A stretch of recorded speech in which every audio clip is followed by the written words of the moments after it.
Namaskar and welcome. I am Rajiv Kumar Love. Have you ever wondered what happens to your brain when you are sleeping at night? Well, let me tell you. The brain's very own municipality department gets to work. That's right.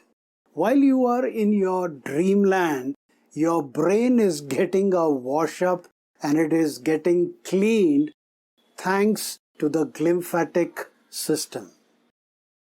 But here's the thing.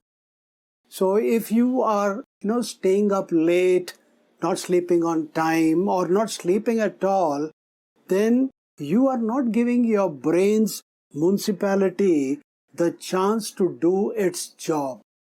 And just like a city without proper trash pickup, things can, start to get a little messy in there. So to keep your brain running like a well-oiled machine, make sure to hit the bed by 10 p.m. Very important. Think of it like this. You wouldn't neglect to take out the trash from your house. So why you neglect the brain's, trash pickup? Trust me, you don't want to be known as a person with a cluttered mind or a cluttered brain. So do your brain a favor, get some sleep. So sweet dreams. Thanks for watching. This is Rajiv Kumar Love.